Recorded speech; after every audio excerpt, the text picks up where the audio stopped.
Hi. Hi. Our first guest tonight is Ron Keine, and he was falsely arrested, falsely accused of murder, and on death row. He was not in the same state as the murder took place, and it came down to actual days where he was going to be murdered. Ron is here with us tonight to tell his story because he knows the story a lot better than me. I met Ron.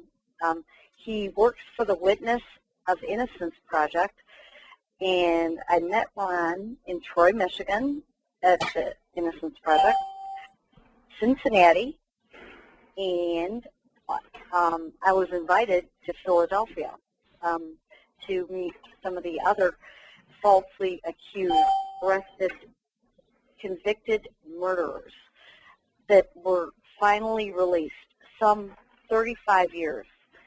So I would like Ron to tell his story because he knows it quite well more than I do. And my name is Alison A. Hicks. I'm the host of BackSPIN Radio talk show, here with my co-host, David Iron. Hi, Alison. Hi, David. So, Ron, are you on now? Yeah, I just got on. I'm on the phone. Okay, great. Well, you're coming in loud and clear. Here and it's just... Well, we actually started recording. We just introduced you a couple of minutes ago, and we'd like to hear a little bit about your story. And I know that you are an experienced speaker, so why don't you tell us a little bit about the Witness to Innocence Project? And what we're interested in here is not only talking about the courts and how corrupt the courts have been and how many innocent people have been put in jail like yourself, but also we'd like to let people know that there's solutions out there. And Witness to Innocence is one of those organizations that's working at helping people, eliminating the death penalty for one. Can you talk about that a little bit? Sure. What we are, we're a nonprofit organization funded by grants. And basically what we do is we try to put a face on the death penalty and wrongful convictions. If somebody reads about it in a book, well, that's fine. But to have somebody in front of them in an audience, it's a little bit different. When we're standing up there on the stage and we do questions and answers after each speech, make sure people understand. And basically, we are trying to convince the people who are for the death penalty. But we have to talk to everybody at the same time. What I normally do, I go to a university, I get all the professors, and I talk to them about giving the kids extra credit if they will come to the speech. Sometimes it's the only way to get them to come. You can pack a room with that. Well, because of that, we get a lot of people who are for the death penalty. And we try to tailor. That's what our Speakers Bureau does. I'm one of the ones who teaches Speakers Bureau. And what we do to tailor the speech to be more effective each time. Myself, not to brag, other people do too, I have a success rate of roughly 39%. 39% of the people who came to that speech that were for the death penalty either changed their mind at the speech or are seriously considering it. So this is what we do. What we are, we're a group, we're a club. To get into this club, you have to have been on death row, sitting there waiting to be killed for a crime that you didn't do, found to be innocent, and let out. The problem with this is, when you're letting these people loose on society like this with no place to go, it doesn't help them at all. It's not even a thank you for years of wrongful conviction. Excuse me. No, there isn't anything available for somebody who's innocent. Strangely enough, there's a number of things available for people that have been released who were quote-unquote guilty, but for somebody who's been found innocent and released, there ain't nothing for you. And when you think about how difficult it must be to be in prison when in fact you're innocent, It must be some consolation that at least you did the crime. You're going to do you're going to do the time. But if you're innocent, there is this perverse system of justice that we have, and that the parole board requires a person to show remorse for their crime. And if you're innocent, it's very difficult to show remorse for your crime because you never did the crime. So there is this. And they say in the papers you had no remorse. They do say that, don't they? And if people understood what that's really all about, then perhaps they would have a different understanding of the system. But most people seem to be quite adverse to let anyone out of prison, aren't they? Well, what it is, they don't want everybody to know that prosecutions are a bunch of boobs, that they're inept, that they're not good at their job, that they lied, that they're corrupt. And corrupt is usually the biggest part of it. A lot of these prosecutors, even after they know the guy is innocent, they still keep him in jail for 2-3 years fighting it, unless he cops to it. A lot of times they'll give him what's called an Alford plea, where he'll walk out. He'll plead guilty, but he'll walk out of prison that day. And this way the prosecutor thinks that he still wants something. Now what I was getting at is these guys are laying on death row, okay? They get out. They haven't seen a cell phone ever. They don't know how to work a computer. They got to go down to McDonald's and try to compete with teenagers to get a job flipping hamburgers just to survive. Nobody is going to hire a guy. You're going to walk in there and they're going to say, hey, what's this blank last 10, 15, 20 years on your application here? Where were you? Well, I tell our guys sometimes, tell them you're in a Peace Corps, but that doesn't always work. They just don't believe it. But anyway, these guys have no skills. They're in prison. Usually they start off in their young 20s.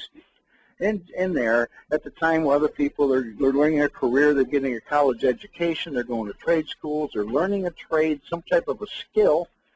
These guys got to walk out into a field, especially today where you can't get a job. You got BAs washing cars, and these guys got to walk out and try to get a job.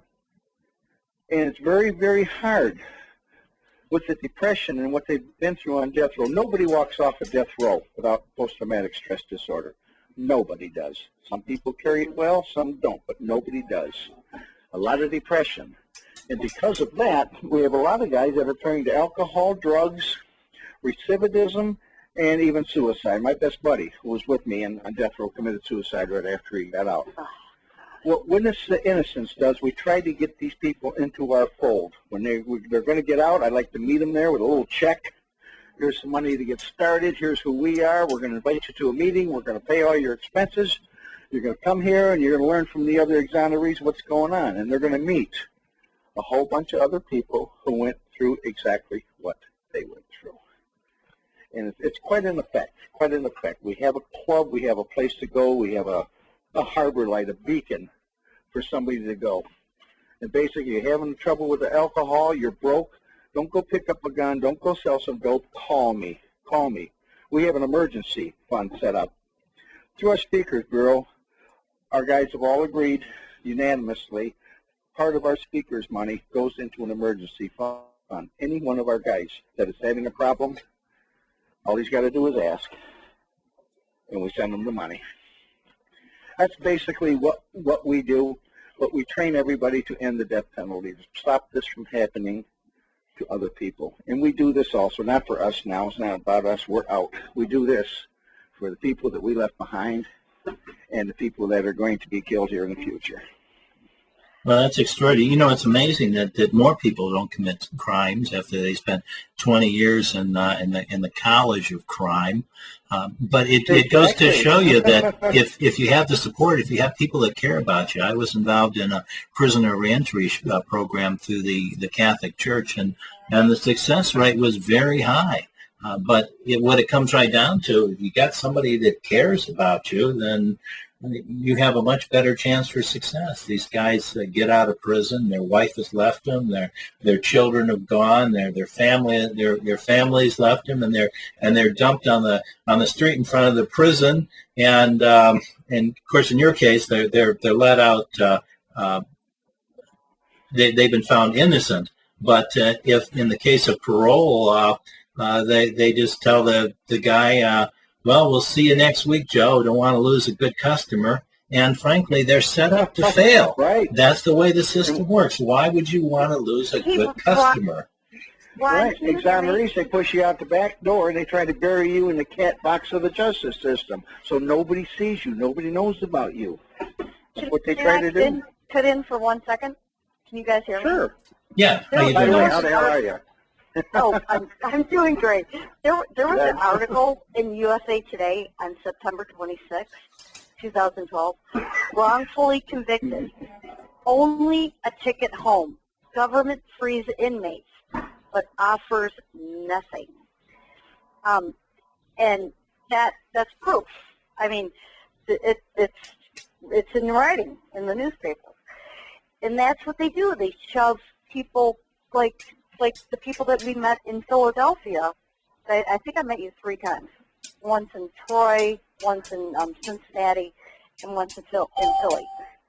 And I mean, it's so hard to see the fact that they know people think that these people get a ton of money and they sue because they've been 35 years in prison, and they don't. David, they don't get money for wrongful convictions. It's like, oh my gosh. No, they get nothing. They don't, and you certainly don't get an apology. You have to ask the state for permission to sue them, and most of them say, no, we're not going to do that. No, that they walk out with the shirt off their back, and they are, I mean, they're innocent. Ron is exonerated, expunged. And they had to fight for the expungement, even. I mean, who doesn't? And it costs so much money, and you go, where do you get the money? Because you don't have any money. They drain your brain. Well, this is the thing too. And again, people need help when they get out, when they've been through this thing on death row. Like most of those guys end up living under a bridge after they've been let out. Say what? Most of those guys end up living in an alley or under a bridge when they get out of jail. Most of these guys have got nothing to sleep in. Yeah, I found cars. I slept wherever I could. It was wintertime. I'd curl up in the back of an abandoned car or something like that. But I had nothing. But see, here's the thing. We got a rule of thumb on death row. A girlfriend lasts about 3 years. A wife can last about 5. That's only if they're really, really good. After that, they're gone. People, their parents have died while they're in prison. They've got nobody. Their friends are all gone. They don't know what to do. They get out. They've got nowhere to go. And we usually tell everybody the worst thing you could possibly do is go back to the place where you were convicted because they're waiting for you. The cops know you're going to be doing something, and they're going to be looking out for you. And they sort of try to set you up. It's like they set you up for failure. If they know you're... Okay, you want to hear a good story? Yes. I got out about a couple months. Tell me a good story. About a couple months. I'm driving down the road. I'm driving a salt truck. I'm delivering night deliveries to party stores, these bags of rock salt. They're like 25 pounds, 10 pounds and 25 pounders. And I'm going down the road with this truck, overloaded, a 5-ton truck. It sagged the back of the truck down, and which picked up the headlights. There's a car in front of me coming towards me, flashed the lights several times. I flashed mine, let him know there's nothing I can do about this. I'm sorry, but all of a sudden this guy slams on the brakes, whips right in front of me. It's a cop. He's lucky the brakes were good on that old truck. I'd have run right over him. Anyway, he starts screaming and yelling at me about the bikes, and I said, sir, look, I've got all this salt on here and stuff like this. I'm sorry. This is the way they loaded me. I got to get rid of this. The first 2 deliveries, I'll get it off the back, and it won't be a problem anymore. And he's going to run my license and stuff, so he does that. Next thing you know, there's 6 cars pull up. Everybody's got their guns on me, screaming at me. Let me see your hands. Hit the ground. Let me see your ground. Let me see your hands. They're screaming and everything. Now they just basically tackled me as soon as I hit the ground. And this one cop's standing. He's got his foot on my face, and he's grinding my face into this gravel on the side of the road. Because I'm an escaped convict. I escaped from death row. According to the records they have, I'm on death row. If I'm out, it must mean I'm an escaped murderer, and I'm dangerous, and here I am. There was nothing in the records showing that what happened. There seem to be several flaws in the system, aren't there? It's sick. I just want to let the audience know, you were not even in the same state when whatever happened. Yeah, we came through about a week after the murder had happened. That's what the cop confessed to. Yeah. So, by the way, it's a cop who killed the guy. And you were in the Detroit News, and and now you travel and you do commercials and you talk on talk shows and stuff like that, and you do so much for that we're talking about. We're going to try to wrap up a little bit, but we're talking about solutions. How people have to be aware. I don't care if you don't have any money at all. Hire the best attorney that you have. But I don't know your entire story, Ron. But I made my mistake and going with the public defender. But I was. Well, when you don't have the money, that's what you have to do. They don't give you a choice. They don't say, hey, take public defender or F. Lee Bailey. They don't give you that choice. I had the money. I just had to ask. Yeah. I was warned. I was naive. And this is one other thing I want to tell all the world. You're on the other side? Okay, so you hear us now? If you're naive, you know. Okay, very good. Okay, well, we'll talk to you in about 15 minutes. In trouble, okay, just checking. Then you don't know. Very good. Okay. Bye. But it's always good to talk to you, Ron. Yeah, you too. Hopefully, we get together in Detroit sometime and have coffee. And I know winter's coming up. I get out your way once in a while too. I know. Once in a while. I know. You got to put your Harley away once that snow comes up. No, I don't. I never put it away.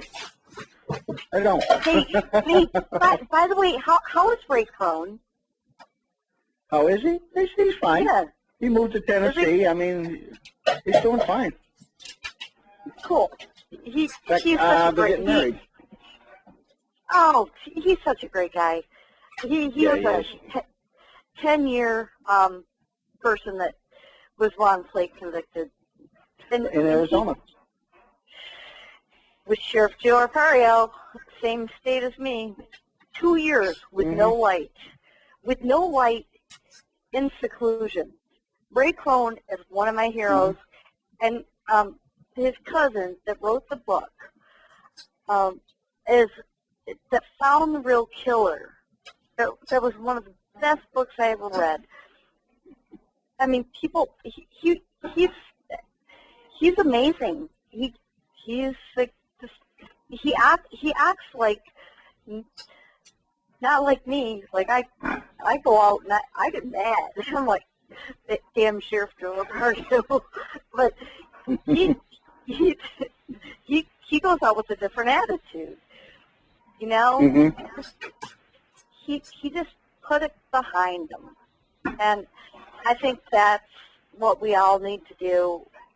Like Ron Keine, put it behind him, and he doesn't take revenge against anybody. And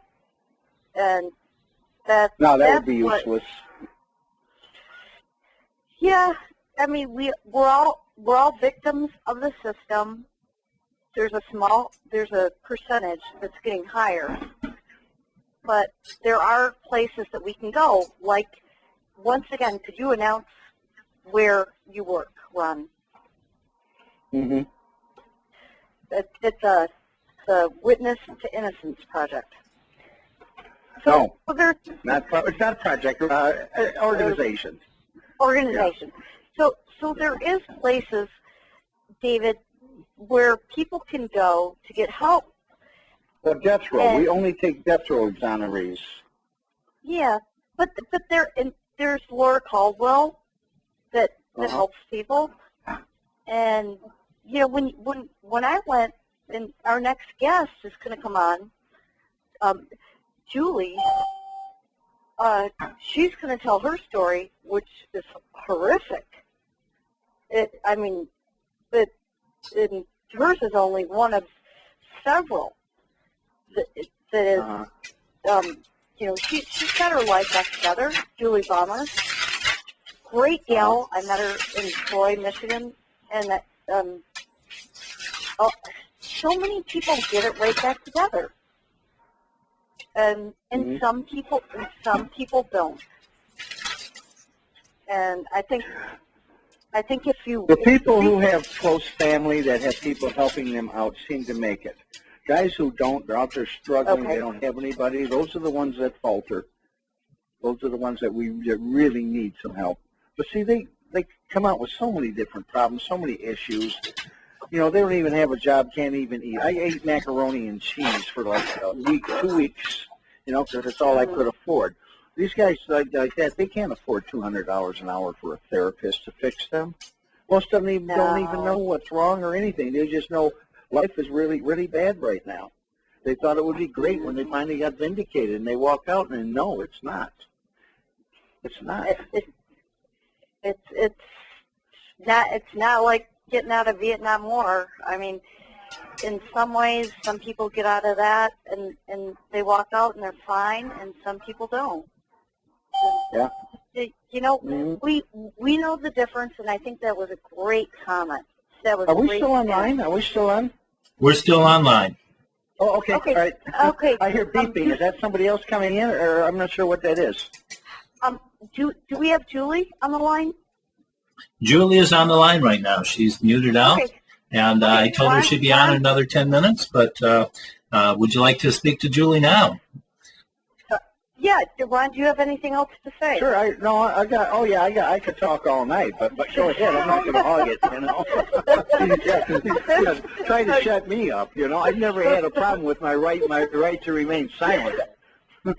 Well, say you got your time. Ron, take your 10 minutes, please. I'm enjoying listening to you. Julie, how the hell are you? I haven't seen you since that big meeting in Troy a few years ago. Actually, I think I saw you in Cincinnati last year. Did I not? Or not last year, but the year before. I don't know. Was I drinking? Probably. Which Gloria Killian? I mean, what we do, we go to those meetings, we work all day, but at night we party. You know that. Allison, you know that too. When we're done working, we party. Yeah. Yeah. Oh, well. Yeah, I got trashed with Laura. And Allison, you too. Lauren Caldwell? Yeah.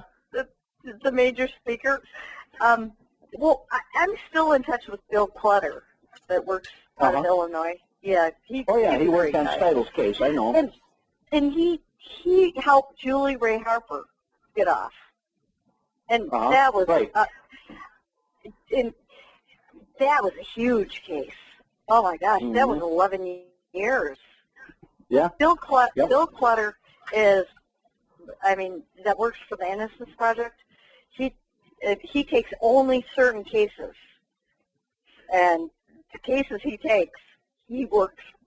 When I get his emails, I'm like, oh my God, it's Bill Clutter from the Innocence Project. But well, he can only take DNA cases. Yeah, that's my mission statement of the Innocence Project. Mm-hmm.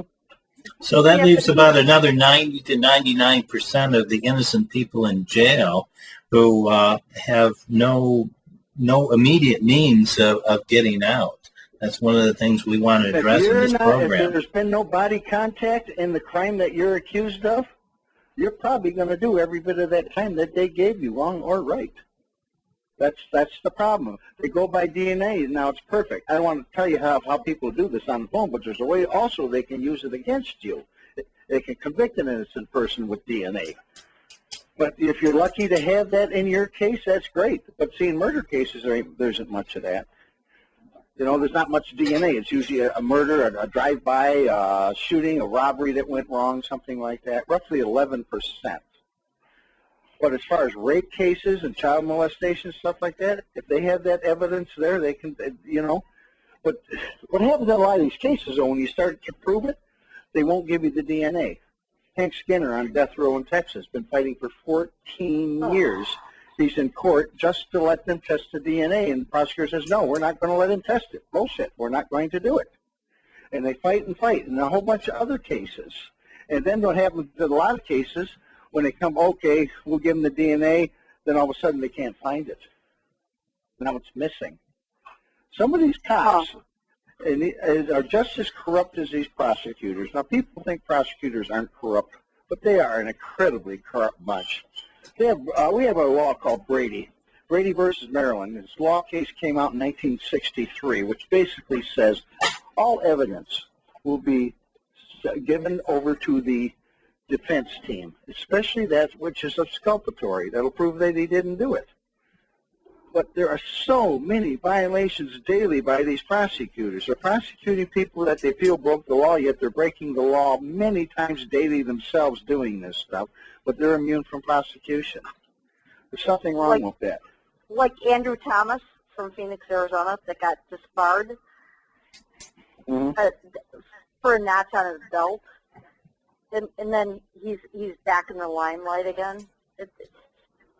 And that was our last show, but we want to let you keep talking. Well, let's hear from Julie. Julie, tell us your story. Can I introduce? Speak up, lady. Should we introduce Julie? Okay, we have Julie Baumer Here. Yes, I'm here. Go on, introduce on me. the show. Okay, I met Julie a few years ago in Troy, Michigan, at the Innocence Project, and again in Cincinnati. She is now exonerated, expunged, completely innocent of any crime. She's from the Detroit area, and it was a horrific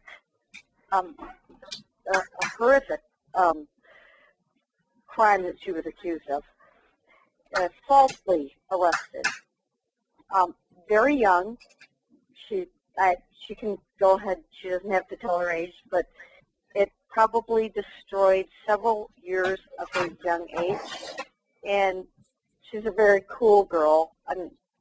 Julie, go ahead and tell your story, because I prefer that you tell the audience what happened. If you'd like, I can kind of fill in a few things, Julie. Now, from what I understand, you were taking care of your nephew, and correct me if any of this is wrong, and the nephew had a stroke, which, unknown to a lot of people, actually does happen with babies. Even though he's an infant, he experienced trauma at birth. There were some medical procedures that were done at the time he was born, and possibly those were contributing factors to the stroke. But there were, from that point on, there was a comedy or a tragedy of errors, in which the tests that should have been done by the doctors were not done. They didn't do a CAT scan. They did not do an MRI. Doctor apparently jumped to the conclusion that it must have been shaken baby syndrome.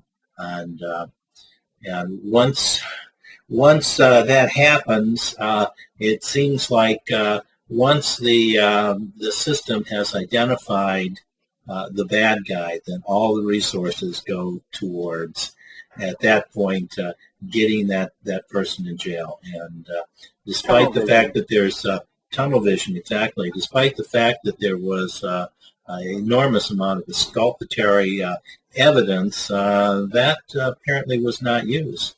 And Julie went to jail for 4 years, a huge amount of time for a young girl. And you can only imagine how horrendous it is when you're innocent to be in jail.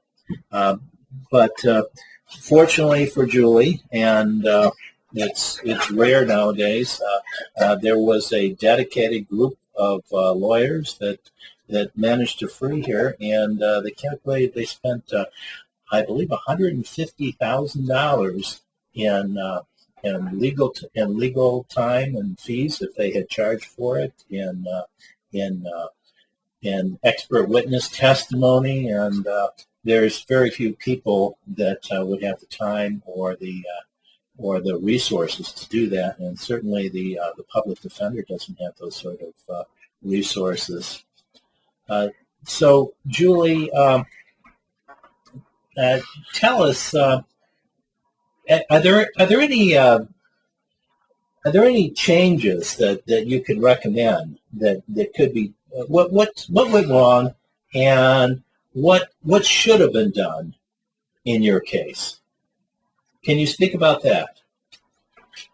Yes, David. As you explained very well, you gave a great synopsis of the case, if you will. Thank you. When prior to my arrest, my nephew, who I was in the process of legally adopting, he had a collapse, if you will. He refused eating from me when he was 5 weeks old. And so I called up his pediatrician, and per her advisement, I took him into the ER to prevent dehydration. And it was during that time that the ER doctor went ahead and noticed something wasn't too kosher, so he went ahead and he ordered an MRI and a CAT scan. And inadvertently, those orders were ignored because he was to be transferred to another hospital. And during that time, while he was in the other hospital, he actually was stroking, if you will. So the collapse on my end, because I'm not a medical professional, I didn't realize he was stroking. And, of course, the ER people completely missed it, except for the one physician, as he testified during the second trial.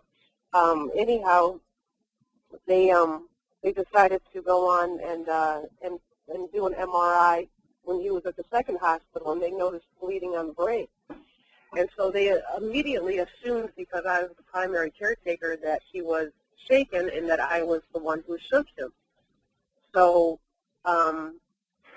there was several months of investigations and whatnot through the sheriff's department, and this was in October of 2003. In February of 2004, I was called by the state to come and turn myself in, and I obediently did. And basically, they just had me from there. There was no way out. There was no explaining, that perhaps my sister was given too much oxytocin at birth. Anything that I said was my word against the doctors. Of course, I'm not educated in the field of medicine, so my knowledge of what happened during the delivery, which I was present, had nothing to do with anything. 18 months later, I was convicted and sentenced to 10 to 15 years to prison. Wow. And I fought from day one, absolutely from day one. My family was informed that it might take 2 years for the appeal to go through. It actually took 2 years for me to be denied my second appeal, and my second appeal was denied in September of 2007, and that's when I didn't give up hope, but I just thought, well, gee, perhaps I'm not going to get any relief from this area. But through the grace of God, in November of 2007, I was approached by a professor at the university, which is now, the Ave Maria School of Law. This is now, located down in Ave Maria, Florida. And he went ahead and he said that he saw some interest in my case and he saw merit in my case. And he realized that it was too much for him to handle, so he started bringing out to the people that he knew. And that's where I got my cavalry, if you will. Within 3 to 5 months, I had 5 doctors and 6 lawyers on the case, including the University of Michigan Innocence Project and Heather Kirkwood out of Seattle. And they debunked the original doctor, and not the original doctor, but the second doctor at the second hospital, they debunked this theory of shaken baby syndrome by looking at the CAT scans and saying, my gosh, do you not see that the child was thrombosing at the time that he was in your care? And of course, the doctor covered that up. So personally, for my case, that's where things went wrong. It was with pride. You know, the doctor basically went ahead and explained to some law students who were interviewing him for my second trial, he basically went ahead and he said, if I was wrong about this one, then how many more have I been wrong about? I've been in practice for X amount of years, so I don't want to go on and go back on my previous testimony. Unfortunately, the prosecutors did decide to reconvict me and retry me. However, the truth came out that Philip suffered a stroke, and he didn't, you know, of course he wasn't a victim of shaken baby syndrome, which in itself is questionable these days, because so many things of literature and so many doctors are coming forward with, you know, oh, maybe we had it wrong. So that's basically where, you know, where it was for me. Of course, it was horrific for me to be in prison when I didn't have to be in prison. Everybody got it right when they were mentioning before about the, you know, that there is no compensation for wrongful, you know, convictions. Each state differs. There are a few states who do have wrongful compensation bills, if you will, or laws. However, here in Michigan, where I'm at and where my conviction was, they don't offer anything. I mean, after the second trial, I actually got a handshake from the judge. The prosecutor, he was so just stifled about who I was actually wrong. He wouldn't even give me an apology. So, you know, prior to my incarceration, I was living the American dream. You know, I was a loan officer. I had my own home. I had my own vehicle. I had my own life. I was just doing what I was doing in my mid-20s, and all of that was taken from me, and I came home to a collapsed economy. I'm grateful that I do have some family who is, you know, they're allowing me to stay in their homes or whatnot, but unfortunately, because of the collapse of the economy, they're not doing as well as they were doing prior to my incarceration. So, you know, they can only do so much for me. And of course, my being an adult, I'm independent. There's only so much I can also accept. So it's really hard trying to get yourself back into your life after it was literally stripped away from you. Yeah, Julie, it looks like what we're looking at is the tip of an iceberg, because if you are innocent of the shaking baby syndrome, how many other people have been accused, and how many people have been convicted of this? I'm actually happy that you questioned that, because prior to my release, and when I was speaking with Heather Kirkwood out in Seattle, and she was, you know, I would call her up on the phone and like, what's going on with the case, what's going on? She would say, you know, be patient, but let me tell you, the minute that you're exonerated, your case will be helping a lot of people. So I was very pleased with that, because prior to this happening to me, I had no knowledge of this. I mean, you always hear something in the back of your mind from the media or from television or from movies or from news stories and something, and immediately you're quick to judge, but then when it happens to you, you're like, oh my gosh, you know, there is really a flaw in the system. And I think in prosecutors, they want to cover their tracks. I mean, they want to actually be above the laws that are written to protect the citizens. And that's where a major flaw comes from. And again, I want to reiterate about the pride with the professionals, in my case being the doctor. The one doctor saying, well, gosh, I've been in practice for over 30 years. If I was wrong about this one, certainly how many more have I been wrong about before? I'm not going to ruin my job. You know, I'm not going to jeopardize my reputation nor my practice for just... Can I interrupt for 1 second? Did you ever meet Audrey Edmonds? Oh, yes, I've been. Okay.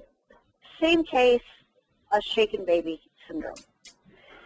11 years in prison. Medical diagnosis was different, though, but yes. And every case is different, though. But oh my gosh, she's exonerated, expunged because she went to the Innocence Project. I'm in touch with her probably on a weekly basis, and she did not do it, just like you. And that was a great question, David. How many other people are accused?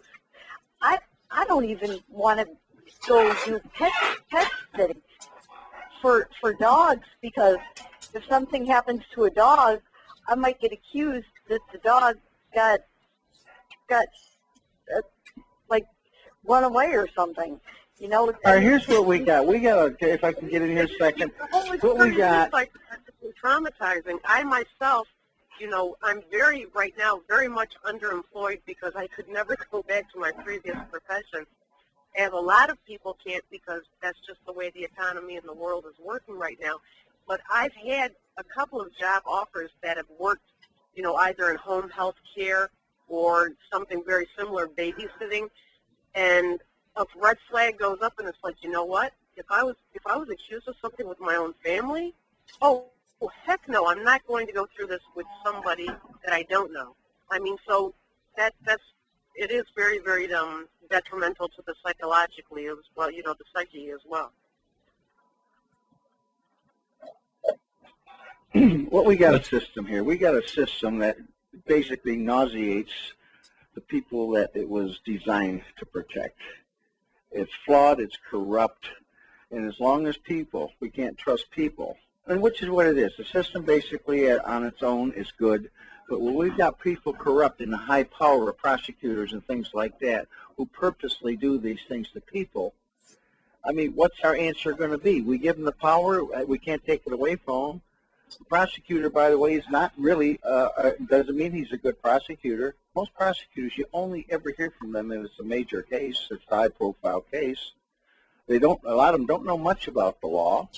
They were elected because they won a popularity contest, not because of their expertise in the field of law. And they become incompetent. And we got laws that are designed basically, people don't want to hear this. If you're poor, you're going to jail. It don't matter if you did it or not. It doesn't matter. If you don't have the money to put up a defense, you're going to go to jail. That's just the way it is. That seems to be the American way. Because I actually had a lawyer who spoke with me at a different at a different opportunity with some law students. And it didn't occur to me until he said this: when a defendant is charged with a crime, they're only given their defense attorney, whether it be court appointed or bought.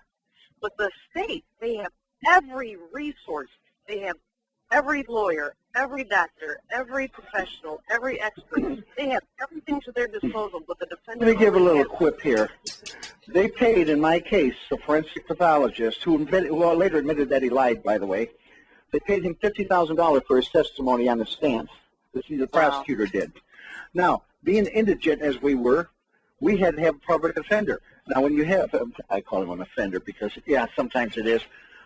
But we got this young guy who never had a case like this before in his whole 4 months out of law school. And he says this is what they gave him. Now, we have one of our guys that was accused got a ticket from a cop, a California highway patrolman, 600 miles away when this murder happened. The cop said he'll testify, but he doesn't like to, but he will if we pay his expenses. So we have to go to the judge, and we needed $625 for the judge to bring this guy in, to fly him in and put him up in a hotel. Now this is the same case where they just gave $50,000 for this other guy. The judge took 2 days, and then finally ruled he can't see any way, shape, or form that this would have any bearing on our case whatsoever, and he denied us the witness. Yeah. If you don't have the money, you're done. If you don't have a group behind you, you don't have watchdog groups, you don't have innocence projects, witness to innocence, you don't have pro bono lawyers, you don't have these legal clinics that are popping up in colleges all over now to answer these problems. They're just popping up. If we don't have that, you're done. And not many people have those resources. Well, if you don't, you're going to jail. You take a chance walking out of your house. This is why I tell my friends, I love my country, but I fear my government. Yep. That's a good point there, Ron. What are we getting down to the wire here? We have another 5 minutes to the end of the hour, and I think this is the time to make our last statements and wrap things up. Julie, I want to ask you one question. What do you think a solution would be if someone else was in your situation? What would they do so they wouldn't have to go like 4 years in prison? Do you think there's anything that they could do better? You know, that is so complex because I'll tell you, like I mentioned before, I had 18 months prior to my arrest, or excuse me, 18 months from my arrest to my actual conviction, and I was fortunate enough to be out on bail. And there was not enough research that I could do because I did not know the legal aspects or the medical aspects as I should have, or not as I should have. But I guess basically if you're charged with a crime that you know that you did not commit, contact your local Innocence Project clinic, wherever you're at. They're at, various universities. Only if it's DNA on the Innocence Project now. Only if it's DNA. No. In Michigan here, you can contact Proving Innocence. It's another organization. There are some non-DNA out there. Contact them. Give them your scenario. Let them know what's up. I didn't know that was an option. I was doing the research on my own, and I'm like, well, that doesn't add up. That doesn't add up. But every time I went to my attorney, he always said, well, they laugh. Here, who are you against these experts? I mean, the court's going to believe the experts before they believe you. So contact your innocence clinics and let them know what's going on. American Civil Liberty Unions. Contact these law schools. Contact the legal clinics that they have. If borrow the $15,000, even if you're innocent, for a great attorney. And don't get a public defender. I mean, I don't mean to laugh at that because it's really not that funny. That was my mistake. I was thinking of my daughter as a single mom with no child support. I was thinking of her college education, and I was at the top of my career as a tennis pro. They just stole my brand new house.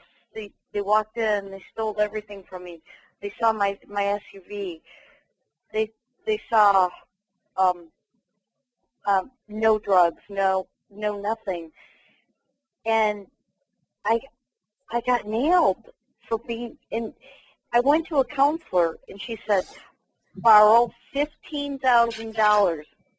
And I did call a friend from Seattle, and the public defender, Jamie Nolan, lied. She said, you can't get records. You can't have your lawyer friend from Seattle, L.A. come up. They lied. They lied to get you to cop a plea. And I mean, just remember that they lied. You really cannot rely on anyone in the system to tell you the truth. And I think that Ron Keine, you and myself have both seen that in the courts from the sweet little clerk that smiles at you and gives you the biggest pack of lies that you've ever seen to the judge that makes up laws to the prosecutor that seems to do everything they possibly can to obfuscate the law, to evade his obligations underneath his obligation to disclose evidence.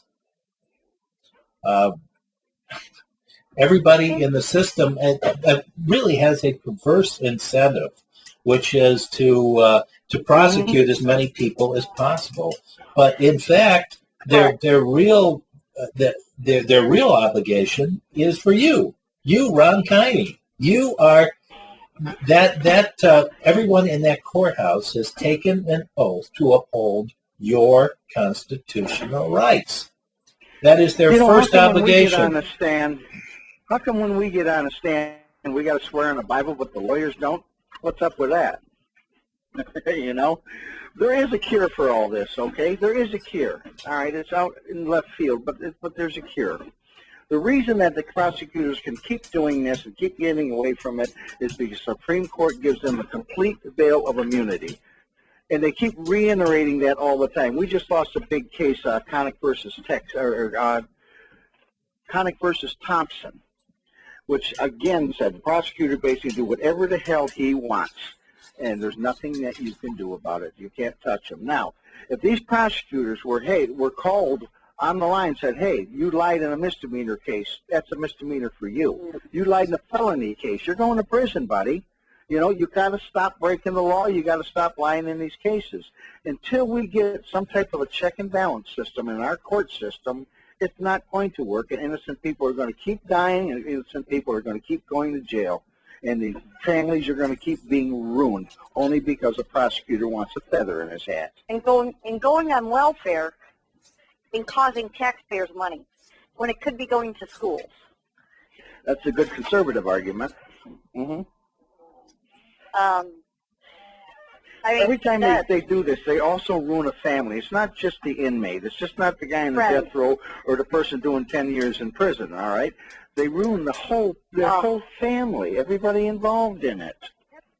Yeah. They have to cash in their houses to try to get lawyers. They have to sell everything they own, take loans, mortgages, mothers that cry and cry and cry because some prosecutor needs a feather in his hat. A notch on their belt. You become a number. And they don't care. I don't hate them all. I just rank them right up there with telemarketers and people who talk in the theater.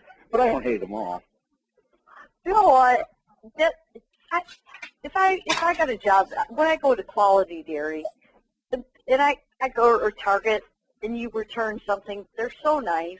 It's like, hey, you know, they don't ask you questions. You know, they're customer service, man. I love to go to places like that. It's like, and then, of course, our public servants that are paid big bucks to serve us seem to treat us as a bunch of lowlifes and criminals. And they work for us. I think that's a good point. They work for us. They should have the highest level of accountability of anyone in our society, and it's completely turned upside down. And it's like firemen. You trust firemen. And had it been a fireman that came out to Anthem that day at 3 o'clock, instead of Officer Anthony Rogers, I never would have been in trouble because there was no crime. It was on dispatch. It's on tape. And in the fireman, you always trust the fireman. They're nice. But, I mean, well, you should be able to trust anybody who's any government official. We're supposed to be able to trust them because we depend on them to make these decisions and do some of these nasty jobs that we either can't or don't want to do. Well, we grow up. That's a theory, you know, anyways. As little kids, trusting police officers, cops, firemen. My dad was a lawyer, and I came from a family of lawyers. And it's like I just got a bad cop, Anthony Rogers, and a bad judge, Judge Michael R. McVeigh. Allison, I have news for you. That's the way the whole system works. It's very rare to find somebody that really does the right thing in such a corrupt system as we have right now. But I didn't know until after I got the records. And then when I got the records, I was like, huh? This is so untrue. I have proof. You know? Well, we're getting near the end of the hour, and if we have any closing statements, this is the time to say it. All right, Julie? if I may. Okay. You want to go first? Go ahead. Yeah. All right. This law of immunity, okay? Most of our Supreme Court justices that we have now, almost every decision comes down 5-4 against common people like us. And what they say, especially guys like Scalia, they say that the Constitution should never be changed. That our founding fathers wrote the Constitution. It's etched in iron. It should never, ever be changed. And I just got to ask, okay, are these the same founding fathers, our forefathers of the Constitution? Are these the same signers who owned slaves and themselves tried to subjugate a whole race of human beings? And we're not supposed to change the Constitution when times change? No, something's wrong with that. Go ahead. Okay, Julie? That sounds good, Brian. Yeah, Ron, excuse me, yeah. I would just like to take the advantage of this moment to go on and, express that since my release 2 years ago from my exoneration date, if you will, I've been severely underemployed, and I opted to open up my own business on the basis of our Constitution and our founding fathers, that this is a free country and that we can go on and we can do and build ourselves as we please. And so if you believe in that, please just believe in my business, Little Harry's Closet, www.com, Little Harry's Closet. It's a screen printing business, Christian-based screen printing. And so if you have any screen printing needs, just go on and Google littleharryscloset.com. And that's littleharryscloset.com. Yes, absolutely, because Okay. I'm a struggling exoneree. This is what I share with my other exonerees. I'm a struggling exoneree. Help me. Julie, we might have a job opening at Witness to Innocence that you can do from your computer or my office. Give me a call after this. Give me a call tomorrow. Okay. All Okay. right, we can do something here. Well, that is the solution for us to stick together, to help each other out. And if somebody can make it in business, then there's very little chance that they're going to go back to jail again. Yeah. And well, never go back to jail. I hope not. Julie, I don't think that's even a possibility for you, Julie. But there's some people that are graduates of those colleges of crime that really don't have much of a choice when they get out. When you're starving, you're living in a box. You can't even get a job at McDonald's. What kind of alternatives are there for you? Those are the type of people I was talking about. And go for it. Any exoneree listening, believe in yourself and go for it, and just hope for the best. There you go. There you go.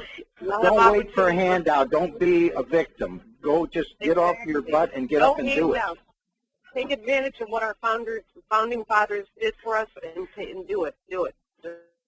And that's why David Irons is the co-host of the show, and we need to come up with solutions. And we don't want our USA to end up like in a bad Libya.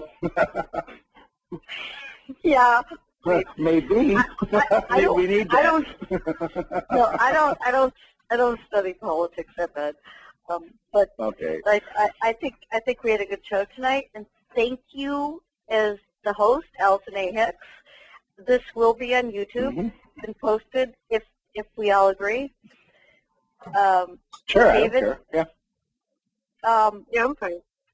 Okay, very good. Those were excellent closing comments. And with that, I am going to stop the recording, and we can talk after the show.